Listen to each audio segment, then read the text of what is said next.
ন্যায় যেতিয়ালৈকে হেমন্ত বিশ্ব শৰ্মা থাকে তেতিয়ালৈকে ন্যায় নাপায়। যদি জুবিন দাক ন্যায় দিয়ে ন্যায় দিয়ক, যদি নেদে ডাইৰেক্ট মই নিদিওঁ বুলি কয়। তাতকৈ আৰু বেছি নকওঁ, বেছি ক'লে আজিকালি ভয় না, বহুত ডাঙৰ কিবা কিবি হৈছে। যদি হত্যা হৈছে বুলি SIT-য়ে দিছে, তাৰপিছত যদি ন্যায় দিব পৰা নাই, তাৰমানে SIT ৰিপৰ্ট ভুল। সেইটো সমগ্ৰ ৰাইজে বিচাৰিছে জুবিনৰ ন্যায়, জুবিনে ন্যায় পাওক, সময়ত পাওক, আৰু অলপ খৰতকীয়া হওক, বিশেষ আদালত গঠন কৰক আৰু দোষীয়ে একদম উৎকৃষ্ট ধৰণৰ শাস্তি পাওক, সকলো বিচাৰৰ আওতালৈ আহক আৰু সকলোৰে বিচাৰ সঠিকভাৱে হওক। আসলতে জুবিন গাৰ্গৰ লগত কি হৈ আছে, আসলতে কেতিয়া ন্যায় পাব জুবিন গাৰ্গে, আসলতে কেতিয়া ফাঁচি হ'ব এইকেইটা কালপিত যিজনে জুবিন গাৰ্গক ৰচনা কৰি হত্যা কৰিছিলে। এই কথাটোৰ বিষয়ে এতিয়া মাত মাতিলে জেলতো যাব পাৰে সকলোবোৰে। আসলতে এনেকৈ কৈ আছে কিছুমান যুৱকে জুবিন ক্ষেত্ৰত। জুবিন গাৰ্গৰ ন্যায় বিচাৰি বিচাৰি কান্দি কান্দি ভাগৰি পগলা হৈ পৰিলে জুবিন ক্ষেত্ৰত কিছু লোকে। আসলতে কি হৈ আছে জুবিন গাৰ্গৰ লগত, কি ৰহস্য লুকাই আছে ইয়াৰ পিছত, যাৰ ফলত এতিয়ালৈকে ন্যায় পোৱা নাই জুবিন গাৰ্গে। আসলতে কোন কেইটা কালপিত ইয়াত জড়িত হৈ আছে, কোন কেইটা মিলিয়ে জুবিন গাৰ্গক নিহতভাৱে হত্যা কৰিছিলে, চলক আমি জানি ল'ম এই ভিডিঅ'টোৰ মাধ্যমত। তাৰপিছত আমি বিস্তাৰিত আলোচনা কৰিম ভিডিঅ' শেষত। আৰু আপুনি এই চেনেলটোত নতুন হৈ থাকিলে এতিয়াই চেনেলটোক ছাবস্ক্ৰাইব কৰি ৰাখক। প্ৰাণৰ শিল্পী জুবিন গাৰ্গৰ ন্যায়ৰ সন্দৰ্ভত আপুনি কি ক'ব? ন্যায়ৰ যুঁজখনটো আদালতত আছে, এতিয়া ছাব জুডিচ মেটাৰ এটা চলি আছে, এটা প্ৰক্ৰিয়াৰ মাজত চলি আছে, আমি সকলোৱে সহযোগ কৰি আছোঁ। গতিকে ন্যায়ৰ বাটেৰে ন্যায় একদম যিটো নিৰ্দিষ্ট পথেৰে আগবাঢ়িব লাগে মই ভাবোঁ তেনেদৰেই হ'ব। আমি ন্যায় পাম আৰু সত্য পথত আমি যেতিয়া আছোঁ সেইখিনি তেনেদৰে সুচাৰুৰূপে সম্পন্ন হ'ব। চাৰ্জশ্বিটখন আছে, এটা ভলিউমিনাছ চাৰ্জশ্বিট, তাত নিশ্চয় বহুত গোটেইখিনি তথ্য প্ৰমাণ সকলো আছে। সেইখিনি এতিয়া আদালতত পানী নসৰকাকৈ সেই বিচাৰখিনি হ'ব লাগে, প্ৰতিষ্ঠা হ'ব লাগে আৰু দোষীয়ে শাস্তি পাবই লাগে, কঠোৰতকৈ কঠোৰতম শাস্তি। মই সদায় একেখিনি কথাই কৈ আহিছোঁ। কেনেবাকৈ আমাৰ অসম চৰকাৰে নিৰ্বাচনৰ কথা ভাবি থাকোঁতে আমাৰ প্ৰাণৰ শিল্পী জুবিন দাৰ ন্যায়ৰ কথা কেনেবা আওকাণ কৰিছে নেকি বাৰু? সেইটো কথা আপোনালোকেও জানিব নহয়, সেইটো মই যিখিনি জানো সেইখিনি আপোনালোকেও জানে। গতিকে ন্যায়ৰ ব্যৱস্থাটো এতিয়াও ছাব জুডিচ মেটাৰ, মই কাকো দুখ দিবলৈ যোৱা নাই। কিন্তু জুবিন সকলোৰে জুবিন সকলোৰে স্বাভিমান, জুবিন সকলোৰে নিজৰ আদৰৰ, জুবিন সকলোৰে নিজৰ। গতিকে সেয়া চৰকাৰ গঠন হোৱাৰ ক্ষেত্ৰত হওক বা অন্য যি পৰিৱেশে নাহক, জুবিন সকলো প্ৰতিটো পৰিয়ালৰ এজন এজন সদস্য। সেয়া চৰকাৰৰ দায়িত্ব, সেয়া যি ন্যায় ব্যৱস্থা তেওঁলোকৰো দায়িত্ব আৰু ৰাইজৰো দায়িত্ব। গতিকে সেইটো অকল পৰিয়ালৰ কথা নহয়, সেইটো সমগ্ৰ ৰাইজে বিচাৰিছে জুবিনৰ ন্যায়, জুবিনে ন্যায় পাওক, সময়ত পাওক, আৰু অলপ খৰতকীয়া হওক, বিশেষ আদালত গঠন কৰক আৰু দোষীয়ে একদম উৎকৃষ্ট ধৰণৰ শাস্তি পাওক, সকলো বিচাৰৰ আওতালৈ আহক আৰু সকলোৰে বিচাৰ সঠিকভাৱে হওক। আমাৰ জুবিন দাই ন্যায় পাবনে? ন্যায় যেতিয়ালৈকে হেমন্ত বিশ্ব শৰ্মা থাকে তেতিয়ালৈকে ন্যায় নাপায়, চিধা কথা। আপুনি কেনেকৈ ক'লে হিমন্ত বিশ্ব শৰ্মাইতো বহুতখিনি কৰি আছে জুবিন দাৰ বিষয়ে, আপুনি কেনেকৈ ক'লে যে হিমন্ত বিশ্ব শৰ্মা থকালৈকে জুবিন দাই ন্যায় নাপায় বুলি? তেওঁতো বহুতখিনি কৰি আছে ইতিমধ্যে। তেওঁ আপোনাৰ ৰাতিপুৱা এটা, দুপৰীয়া এটা, ভাটিবেলা এটা, তাতে আপোনাৰ বোলো মানুহগিলা বুজি পাব লাগে। আমি চৰকাৰক বেয়া নাপাওঁ, চৰকাৰ সদায় বিজেপি, চৰকাৰ বিৰাট ভাল। কিন্তু আপোনাৰ হেমন্ত বিশ্ব শৰ্মাই যিবিলাক কাম কৰি আছে, আপোনাৰ ধৰি লওক ৰাতিপুৱা এটা ক'ব, পুৱা এটা ক'ব, সেইটো নহয়, ডাইৰেক্ট চিধা। যদি জুবিন দাক ন্যায় দিয়ে ন্যায় দিয়ক, যদি নেদে ডাইৰেক্ট মই নিদিওঁ বুলি কওক, সেইটোৱে লাইন। নিৰ্বাচনৰ পিছত চৰকাৰ গৈ থাকোঁতে কেনেবাকৈ আমাৰ জুবিন দাৰ কথাটো পাহৰি গৈছে নেকি? অভিয়াছলি এতিয়া আপোনাৰ কি বুলি কয়, এইটো আপোনাৰ কি মাটি ভেটি জাতি মিতি হাল্লাখান বগি থাকে। হাল্লাখান বগাতকৈ যদি আপোনাৰ যোন মেইনকেইটা কালপি, সিদ্ধাৰ্থ, আপোনাৰ শ্যাম কানু, তাৰপিছত আৰু দুটা আছে, নাম দুটা মই পাহৰি গ'লোঁ, যদি সেইকেইটাক ডাইৰেক্ট ফাঁচি দিয়ে আমি নিজে আনন্দিত। আমি চৰকাৰখনক ইয়াতে অনুৰোধ কৰোঁ যে যদি ফাঁচিটো দিয়ে, আপোনাৰ যদি লিগেলকৈ একশ্যন ল'ব খোজে ন, বুৰত সৰু, যদি আপোনাৰ টানি মিনি আপোনাৰ CBI বহে কিবা বহে, খেলা আমি নাজানো, আমি বোলো গাঁৱলীয়া চলি খেলাখান কৰি থকাতকৈ যদি আপোনাৰ ডাইৰেক্ট ন্যায়টো দিবলৈ দিব বিচাৰে তে দিব পাৰে। যদি নৰে ডাইৰেক্ট কৈ দিলে হ'ল আমি নৰো দিব নাই, সেইটো সিমানখিনিয়ে। তাতকৈ আৰু বেছি নকওঁ, বেছি ক'লে আজিকালি ভয় না, বহুত ডাঙৰ কিবা কিবি হৈ যায়। দিয়ক, ধন্যবাদ। আমাৰ জুবিন দাৰ ন্যায়ৰ সন্দৰ্ভত আপুনি কি ক'ব? ন্যায় আপোনালোকে কি কয়, পাব জানো? মই উল্টা প্ৰশ্নই সুধিছোঁ, তাৰমানে মই ৰাইজকে। আমাৰ মতে জুবিন দাই ন্যায় পাব লাগে, পাবতো লাগে, সেইটো কাৰণে গোটেই অসমৰ মানুহ ৰখি আছে এতিয়ালৈকে। কিন্তু বস্তুটো যিমান শ্ল' গৈ আছে, যি গৈ আছে, মানে ধৰিব পৰা নাই এতিয়া। মানে ন্যায়টোতো পাবই লাগিব, মানে দেৰ ইজ ন' আদাৰ অপশ্যন, আমাক ন্যায় লাগিবই। কেনেবাকৈ চৰকাৰখনে নিৰ্বাচনৰ কাৰণে জুবিনদাৰ ন্যায়ৰ ক্ষেত্ৰত মানে ন্যায়ৰ কথাটো কেনেবাকৈ অকণমান আওকাণ কৰিছে বুলি ভাবে নেকি? চাওক, এতিয়া এভৰি পাৰ্চন চৰকাৰ বুলি ক'ব গ'লে প্ৰত্যেকজন মানুহ এতিয়া জুবিনৰ টপিকটো লৈ পেলাই মই ভাবোঁ এতিয়া ইলেকশ্যনৰ টপিকটো হৈ আছে। এইটো ইলেকশ্যনৰ এটা জুবিনৰ এতিয়া নামটোহে ইউজ হৈ আছে। মই ভাবোঁ অকল চৰকাৰ বুলি নাই, ইটছ এণ্ড এভৰি ওৱান। মই চব পলিটিকেল পাৰ্টিও দেখি আছোঁ লাষ্ট। চ' মই দুখ লগা হ'ব যদি ইলেকশ্যনৰ পিছত যদি চবে এইটো বস্তু পাহৰি যায়, সেইটো দুখ লগা হ'ব আৰু সেইটো মই হোৱাটো বহুত সম্ভাৱনাহে দেখি আছোঁ। আগত নিৰ্বাচন আহি আছে, নিৰ্বাচনৰ পাছত কেনেবাকৈ জুবিন গাৰ্গক পাহৰি যাব নেকি? মই সেইটো সম্ভাৱনাটো বহুত দেখি আছোঁ। তাৰমানে সেইটো দুখ লগা আৰু এইটো মানে খং উঠাও, দুখ লগাও। কিন্তু মই জানো যে অসমৰ ৰাইজে কিন্তু এৰি নিদিয়ে, অসমৰ ৰাইজে নাপাহৰে। কিন্তু যিমানে যি হওক মনে মনে থকাৰ কাৰণে নাভাবিব যে অসমৰ ৰাইজে মনে মনে আছে কাৰণে পাহৰিছে। পাহাৰৰ ভিতৰৰ জ্বালামুখীটো কিমান গৰম সেইটো পাহাৰখন নাফাটালৈকে গম নাপাব তাৰমানে। চ' সেইকাৰণে সেইটো আমি এৰি দিবও নোৱাৰোঁ আৰু জীৱনত এৰি নিদিওঁ। জীয়াই থকালৈকে আমাৰ জুবিনৰ ন্যায়টো লাগিবই। আৰু একচুৱেলি মেইন কথা হ'ল কি 19 তাৰিখৰ জুবিনৰ আচল ঘটনাটো কি হ'ল এতিয়ালৈকে আমি কোনো গম পোৱা নাই। কি হ'ল আমি জুবিনক যে হেৰালোঁ, কেনেকৈ হেৰালোঁ? আমিতো 10টা কথা 10টা শুনি আছোঁ। এতিয়া SIT দেখিছোঁ 11,500 পেজৰ কিবা চাৰ্জশ্বিট দিছে, 360-70টামান উইটনেছ আছে। সেইবোৰ যদি গোটেইখন চালি জালি চাব যায়, এইখন দেখোন আমি জীয়াই থকা অৱস্থাত ন্যায় দেখাই নাপাম।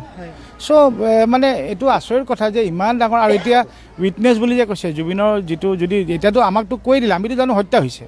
কাৰণ যিহেতু হত্যাকাৰী 4টাক ওলাই দিলে চৰকাৰে বা SITয়েতো ওলাই দিলে ন। আৰু আমাৰ CM ছাৰে নিজে কৈছে যে জুবিনৰ হত্যা হৈছে, 4জন মানুহ হত্যাকাৰী আমি গমে পাই গ'লোঁ, ধাৰাও লাগি গ'ল।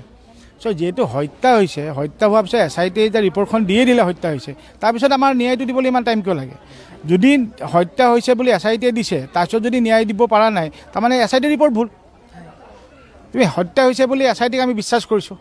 SITয়ে ক'লে এই 4জন ব্যক্তিয়ে জুবিন গাৰ্গক হত্যা কৰিছে, তাৰপিছত সেই হত্যাকাৰীকেইটাক ইমান শাস্তি দিবলৈ ইমান টাইম কিয় লাগি আছে? এতিয়া আকৌ এখন হত্যাকাৰীকেইটা উল্টা বেইল বিচাৰি আছে। চ' তাৰমানে আমি কি বুজিম এতিয়া, কাক মানে আমি বিশ্বাস কৰিম? SIT ৰিপৰ্টটো ভুল হ'ব লাগিব, আৰু নহ'লে তেওঁলোকৰ ৰিপৰ্টত কিবা খুঁত আছে। নহ'লে তেওঁলোকে লিখি দিয়াৰ পিছত, তেওঁলোকে চাৰ্জশ্বিট জমা দিয়াৰ পিছত হত্যাকাৰীকেইটাই যদি বেইল বিচাৰিছে, এইটো মানে মই বুজিয়ে নাপাওঁ। মানে মই সদায় কওঁ যে আমি একচুৱেলি মানুহবোৰ বুৰ্বক নেকি, বা বুৰ্বক বুলি ভাবি আছে যে আমাৰ বুৰ্বক বনাই আছে। কাৰণ ইমান টাইম লাগিব নালাগে। তাৰমানে জুবিন গাৰ্গৰ হত্যাকাৰী বাছি যোৱাৰ পিছত মানে বাছি দিলে তেওঁলোকে এই 4টা হত্যাকাৰী, 35 ধাৰা লাগি গ'ল। তাৰপিছত আমি এতিয়া দেখিছোঁ যে হত্যাকাৰী উল্টা একদম সিহঁতৰ উকিল চুকিল দিল্লী বম্বেৰ পৰা উকিল চুকিল আহি পেলাই এতিয়া সিহঁতক বেইল বিচাৰি আছে। কেনেবাকৈ জুবিনদাৰ হত্যাকাৰী মুকলি আকাশৰ তললৈ ওলাই আহিব নেকি? এইটো মুকলি আকাশত ওলাই আহিবলৈ মই নাভাবোঁ ওলাই আহিব পাৰিব। মানে কাৰণ কিয় মই এটাই জানো, বেলেগ হওক নহওক ওপৰৱালা আছেতো। জুবিন গাৰ্গৰ নিচিনা মানুহজন হত্যা কৰিছে, এতিয়া ওপৰৱালা মাফ নকৰে তাৰমানে। চ' সেইটো ওলাই আহিবতো মইতো বিচৰাই নাই। তেওঁলোকেতো বেইলেই পাব নালাগে। হত্যাকাৰী কেনেকৈ এটা ধাৰা লগাৰ পিছত মই যদি কালি মাৰ্ডাৰ হৈ গ'লোঁ কৰা বুলি মোৰ গাত লাগি গৈছে, how can I get bail? সেইটো বেইলৰ কোনো প্ৰশ্নই নাহে।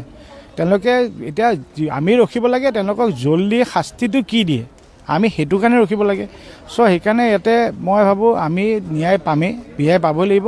কিন্তু যিমানে ভাবোঁ ইলেকশ্যনেই হওক যিয়ে হওক, অসমৰ ৰাইজে পাহৰি নাযায়। কিন্তু মই কৈ দিলোঁ কিন্তু। চ' আমি যিমান পাৰোঁ আমি ৰিকুৱেষ্টেই কৰিব পাৰোঁ। আৰু এতিয়া যিহেতু গোটেইখন গৈ এতিয়া লট আছে, গোটেইখন আমাৰ হেৰিত আছে, জাষ্টিছৰ আছে। চ' আমি সেই আশাটো যিটো কৰি আছোঁ বা বিশ্বাসটো যিটো কৰি আছোঁ। আৰু একে এটা কথাই কওঁ, SIT ৰিপৰ্টটোৰ মতে যদি 4টা হত্যাকাৰী ওলাই গৈছে, সেই 4টা হত্যাকাৰী ইমিডিয়েট শাস্তি দিব লাগে। আমাৰ জুবিনদাৰ ন্যায়ৰ ক্ষেত্ৰত আপুনি অসম চৰকাৰলৈ কি মতামত আগবঢ়াব? প্ৰথম কথাটো হ'ল এতিয়া চৰকাৰৰ হাতত নাই, সকলোৱে অৱগত। আৰু আইনখনে বিশ্বাস আছে আইন প্ৰক্ৰিয়াৰ ওপৰত। হয়তো সময় লাগিব পাৰে। আৰু এষাৰ কথা আছে ইংৰাজীত, গ্ৰেট থিংছ টেক টাইম। আৰু সমগ্ৰ অসমৰ এই থলগিৰি ৰাইজৰ ভাষাৰে যদি কওঁ, সকলোৱে আমি অনুভৱ কৰোঁ জুবিনদাই নিজে ন্যায় নিজে ল'ব। সেইটো কিন্তু একদম বাস্তৱ, সময় লাগিব পাৰে।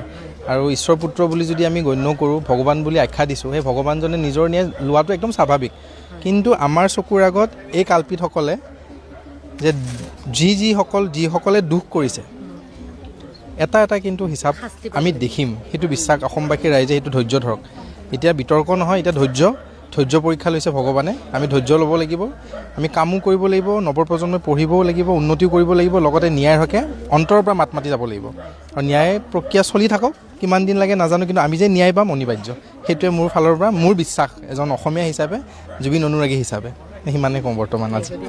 ইয়াৰ আমঠু জুবিন দাৰ ন্যায়ৰ সন্দৰ্ভত আপুনি কি ক'ব? তেওঁ ন্যায়ৰ বিষয়ে কি ক'ব?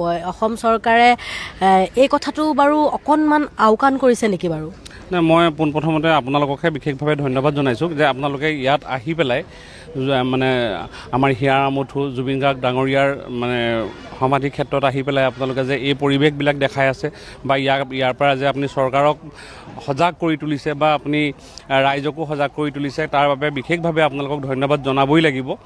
হয়তো আপোনালোকে এইখিনি সৰজমিন কৰি নথকাহেঁতেন ইয়াৰ পৰিৱেশটো আমি যিটো ভাবি আছিলোঁ সেইটো তাতকৈ আৰু বেছি বেয়া হ'লহেঁতেন। সেইদিনা আমি দেখিবলৈ পালোঁ ছ'চিয়েল মিডিয়াত বিদেশী পৰ্যটক আহি পেলাই, বিদেশী পৰ্যটক আহিছে আমাৰ ইয়াত জুবিন দাৰ শ্ৰদ্ধাঞ্জলি জনাবৰ কাৰণে জুবিন দাৰ সমাধি ক্ষেত্ৰত, কিন্তু আহি পেলাই তেখেতলোকে যিটো ভাষ্য আমাৰ এজন অসমীয়া ড্ৰাইভাৰক যিভাগে তেওঁলোকে কৈছে, সেইটো আমি অতি দুখৰ বিষয় আৰু লজ্জাৰ বিষয়। আমি ভাবোঁ আমাৰ জুবিন দা অসমেই নহয় পৃথিৱী বিখ্যাত, বিশ্ববিখ্যাত। সেই হেতুকে তেওঁলোক বিদেশৰ পৰা আহিছে আমি জুবিনৰ সমাধি ক্ষেত্ৰত চাবৰ কাৰণে। ঠিক তেনেধৰণে চৰকাৰে যিভাগে তেওঁলোকে পৰ্যবেক্ষণ কৰিব লাগে, মোৰ অনুভৱ চৰকাৰে সেইখিনি পূৰণ কৰিব পৰা নাই। আজি ইমান দিন হৈ গৈছে, আজি এই জেগাডোখৰক যিভাগে সংৰক্ষণ কৰিব লাগিছিলে সেইভাগে সংৰক্ষণ কৰাত চৰকাৰ ব্যৰ্থ হৈছে। গতিকে মই ভাবোঁ চৰকাৰৰ ওচৰত আমি কাটৰ অনুৰোধ কৰিছোঁ, চৰকাৰক আমি দাবী জনাবলগীয়া কোনো কথা নাই। অসম চৰকাৰ আমাৰে এটা অংগ, গতিকে আমি চৰকাৰৰ প্ৰতি অনুৰোধ জনাইছোঁ যে তেওঁলোকে ইলেকশ্যনটোত যিভাগে জোৰদাৰকৈ লাগি আছে, MLA মন্ত্ৰী মিনিষ্টাৰ সকলোখিনি লাগি আছে তেওঁলোকৰ নিজৰ গাদীৰ স্বাৰ্থত, ঠিক তেনেধৰণে তাৰ পৰা অলপমান সময় উলিয়াই পেলাই জুবিন দাৰ সমাধি ক্ষেত্ৰখনত যদি তেওঁলোকে অকণমান সময় দি পেলাই তেওঁলোকে পূৰ্ণ গতিত কামখিনি সম্পূৰ্ণৰূপে তুলি লৈ যায়, আমি সেইটোহে তেওঁলোকৰ পৰা আশা কৰি আছোঁ। আপুনি ক'ৰ পৰা আহিছে? মই অৰুণাচল অসমৰ সীমান্ত বৰডুমচা বুলি কয়। মোৰ ঘৰ হৈছে বৰহলুং গাঁও, একদম সেইটো মোৰ তিনিচুকীয়া জিলা পৰে। তাৰ পৰা আহিছোঁ জুবিন দাৰ সমাধি ক্ষেত্ৰলৈ। মই তেখেতৰ বহুত ডাঙৰ বিগ ফ্ৰেণ্ড আছিলোঁ। মোৰ ঘৰৰ আগতে গোটেইটো জুবিন দাৰ গছৰ মূৰত কাটি লিখিছোঁ জুবিন দাই ন্যায় পাব লাগে, ধুমুহাৰ সৈতে বহুত জুগুৰে নাচোন। তেখেতৰ দুখীয়াৰ মুখত মানে সুখ কেতিয়া আহে, মানুহক যেতিয়া নেকি সহায় কৰে, এই কথা বতৰা তেখেতৰ যিখিনি তেখেতে কথা কৈ গৈছিলে সেই গোটেইবিলাক মই লিখি ৰাখিছোঁ মোৰ ঘৰৰ ৱালে। ঠিক জুবিন দাৰ ন্যায়ৰ সন্দৰ্ভত আপুনি কি মতামত কৰিব অসম চৰকাৰলৈ? অসম চৰকাৰলৈ মই এইটোৱে আহ্বান, মুঠতে যিকোনো প্ৰকাৰে জুবিন দাই ন্যায় পাব লাগিবই। এইটো দুখীয়া গোষ্ঠীত শাস্তি পাব লাগিবই। যিজনে যদি দুখী হৈছে তেখেতে শাস্তি পাব লাগিবই। এইটোৱে অসম চৰকাৰলৈ, অসমৰ মাননীয় মুখ্যমন্ত্ৰী হিমন্ত বিশ্ব ছাৰলৈ এইটোৱে মোৰ আহ্বান। আপুনি ক'ৰ পৰা আহিছে দাদা? মই যোৰহাটৰ পৰা আহিছোঁ। যোৰহাটৰ পৰা আহিছে। আমাৰ ছ'চিয়েল মিডিয়াত এটা ভিডিঅ' খুব ভাইৰেল হৈ আছে যে জুবিন ক্ষেত্ৰ পৰিপাটি নহয়, লেতেৰা। সেই সন্দৰ্ভত আপুনি আজিৰ পৰা চাফাই কৰা হৈছে আমাৰ জুবিন ক্ষেত্ৰ, তাৰ সন্দৰ্ভত আপুনি কি ক'ব? এইটোতো ক'বলৈ কোনো ভাষা নাই। আমাৰ এজন অসমীয়া আমঠু অৰ্থাৎ হীৰাজনক কেনেকৈ ৰাখিব লাগে সেইটো অসম চৰকাৰে নিশ্চয় জানিব লাগে। আমাৰ অসম চৰকাৰে এইটো তেওঁ মুখ্যমন্ত্ৰী স্বজ্ঞানে জানিব লাগে যে আমাৰ হীৰাৰ টুকুৰা যিটো এতিয়া বৰ্তমান আমাৰ মাজত নাই, তেওঁৰ ক্ষেত্ৰখন আমি কিদৰে ৰাখিলে সুবিধাজনক হ'ব, অসমীয়া ৰাইজৰ আমঠুজনক কেনেকৈ ৰাখিব লাগে সেইটোতো মুখ্যমন্ত্ৰীয়ে আজিতক আমি কি কৈ দিবলগীয়া মন্তব্য নি? তেওঁক কেনেকৈ আমি বুজাম যে আমাৰ মাজৰ পৰা আমাৰ হীৰাৰ টুকুৰা নাইকিয়া হৈ গৈছে, কিন্তু তেওঁ আমাৰ এই হীৰাৰ টুকুৰাটো কেনেকৈ ৰাখে সেইকণো তেওঁ জ্ঞান নাই নেকি? আৰু এটা প্ৰশ্ন সুধিম আপোনাক মই, আমাৰ জুবিন দাৰ ন্যায়ৰ ক্ষেত্ৰত আপুনি কি ক'ব? জুবিন দাৰ ন্যায়ৰ ক্ষেত্ৰত ক'বলৈ কোনো ভাষা নাই। এইখন চৰকাৰে কি কৰিম বুলি ভাবিছে আমাক প্ৰথম এইটো আমাৰ উত্তৰ দিয়ক। জুবিন দাৰ ন্যায় কেতিয়া পাম? আজিৰ প্ৰায় 5-6 মাহ হ'বলৈ হ'ল, কিন্তু আমি আজিতক কোনো আশাৰ চাকিয়ে জ্বলিব পৰা নাই। প্ৰতিজন অসমীয়াৰ চকু পানী মুচিবই পৰা নাই, কিন্তু আমাৰ মাজত আজিতক ন্যায় বোলা শব্দটো আমি প্ৰতিবাদ কৰি থকা হৈছে, কিন্তু তাৰ উত্তৰ অসম চৰকাৰে কেতিয়া দিব সেইটো আমাৰ উত্তৰ দিয়ক। আৰু আগন্তুক নিৰ্বাচনত যদি তেওঁলোক আকৌ গাদীত আহিব মন আছে তেতিয়াহ'লে আমাৰ জুবিন দাৰ ন্যায় দি চাওক, আৰু আমাৰ অসমীয়া হীৰাৰ আমঠুৰ ন্যায় খাতিৰত আমি যি যুঁজ দি আহিছোঁ সেই যুঁজ মই এজন সদৌ অসমীয়া যুৱ ছাত্ৰ সন্থাৰ সদস্য হিচাপে কৈছোঁ, আমি অসমীয়াই তেওঁক আমি আকৌ এবাৰ গাদীত বহাবলৈ জোৰ যাৰ ওপৰত আমি আগবঢ়াই নিম। আমাৰ প্ৰাণৰ শিল্পী জুবিন দাই ন্যায় পাবনে? অসম চৰকাৰে বাৰু জুবিন দাৰ ন্যায়ৰ কথা কেনেবাকৈ পাহৰি গৈছে নেকি? এই বিষয়ে আপুনি কি ক'ব? আপোনালোকৰ দেখি লাগিছে নেকি পাহৰিছে যেন? তেওঁলোকেতো কৰিব লগা গোটেইখিনি কৰিয়ে আছে। SIT যিখিনি কৰি মেলি আজি ন্যায়াধীশৰ আগত জমা দিছে সেইখিনিতো গোটেইখিনি সেই হিচাপে চলি আছে। পৰিয়ালৰ ফালৰ পৰাও যিমানখিনি ব্যৱস্থা কৰিব লাগে চব কৰা হৈছে। সময় কিমান দিন হৈছে আৰু কিমান ডাঙৰ ঘটনা এটা, 4 মাহে উকলিছে। ইমান সহজে মই এই কথাটো বহুত আৰম্ভণিৰ পৰা কৈ আছোঁ, ইমান সহজে এইটো সম্ভৱ নহয় তাৰমানে। আৰু চৰকাৰে যি কৰিব লাগে সেইখিনি কৰি আছে, আৰু কৰি আছে, ডেফিনেটলি কৰি আছে। আৰু তাৰে কাৰণে মাননীয় মুখ্যমন্ত্ৰী ডাঙৰীয়া সঁচাই আমি কৃতজ্ঞ। আমি যি অনুৰাগী হিচাপে আমি সেইখিনি ক'বই লাগিব।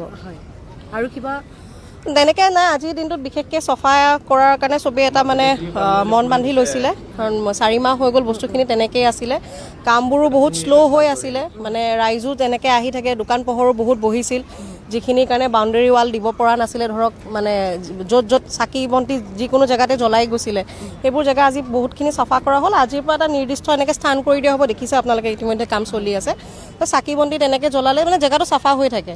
আৰু জেগা কম লাগি আছিলে আমাৰ ইমান দিনৰ পৰা, কিন্তু আজি বহুত মুকলি লাগিছে। আজি জেগাটো বহুত মানে চাফা হোৱাৰ পিছত বহুত মুকলি লাগিছে, আৰু জেগা যেন আছে যিখিনি ইতিমধ্যে আমাক দিয়া হৈছে সেই হিচাপে বহুত জেগা হৈ গৈছে। সেইটো বস্তু মানে কি হয়, মানুহৰ ভিৰটো স্বাভাৱিক, সেইটো থাকিব, সেইটো হ'বই।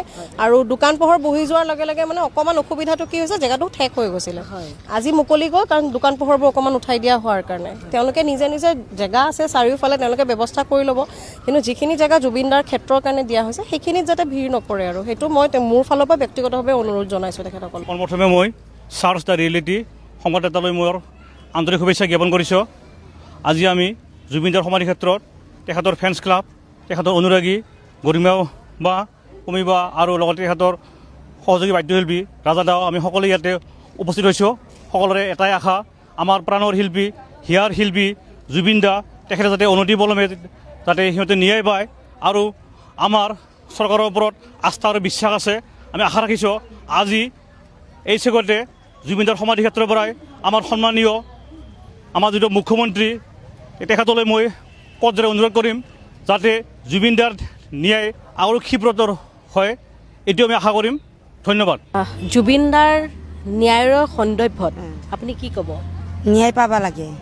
জুবিন দাক আমি বহুত ভাল পাইছিলোঁ, ন্যায় পাবা লাগে, আৰু যিকোনো প্ৰকাৰে ন্যায় পাবা লাগে, সিহঁতে উচিত শাস্তি পাবা লাগে, আৰু সেইখিনিয়ে বিচাৰিছোঁ। আৰু খুৰা আপুনি ক'ৰ পৰা আহিছে? মই লখিমপুৰ ডিষ্ট্ৰিক্ট। লখিমপুৰ ডিষ্ট্ৰিক্টৰ পৰা আহিছে। আমাৰ প্ৰাণৰ শিল্পী জুবিন গাৰ্গৰ ন্যায়ৰ সন্দৰ্ভত আপুনি কিবা মতামত আগবঢ়াব অসম চৰকাৰলৈ? অসম চৰকাৰলৈ মই এইমতে অনুৰোধ কৰিছোঁ যে যিকেইজন দোষী আছিলে সেইকেইজনক শাস্তি দিব লাগে। ইমান দিনটো পাৰ হৈ গ'ল, এতিয়া আপোনাৰ দোষীক শাস্তি দিয়াটো আমি বিচাৰোঁ। জুবিন দা কি কাৰণেনো আমাৰ প্ৰাণৰ শিল্পী আছিলে, সেইকাৰণে তেওঁক যদি ন্যায় দিয়ে তেতিয়া আমি বহুত ভাল পাম। তো যিয়ে নহওক বন্ধুসকল, আপোনালোকে ভিডিঅ'টো শেষলৈ চোৱাৰ পিছত এতিয়ালৈকে বুজি পালে যে আচলতে জুবিন গাৰ্গৰ ন্যায়ৰ মাত মাতিলে কি হ'ব পাৰে ভৱিষ্যতে, আৰু আচলতে জুবিন গাৰ্গৰ ন্যায়ৰ পিছত কি ৰহস্যটো লুকাই আছে, যাৰ ফলত এতিয়ালৈকে ন্যায় পোৱা নাই জুবিন গাৰ্গে। তো যিয়ে নহওক বন্ধুসকল, ভিডিঅ'টো সম্পূৰ্ণ চোৱাৰ পিছত আপোনালোকৰ অতি মূল্যৱান মন্তব্যটো কি এইটো কমেণ্ট বক্সত জনাব। আৰু ভিডিঅ'টো ভাল লাগিলে এটা লাইক মাৰি চেনেলটো ছাবস্ক্ৰাইব মাৰি অৱশ্যই ভিডিঅ'টোক এটা শ্বেয়াৰ মাৰি দিব। ধন্যবাদ।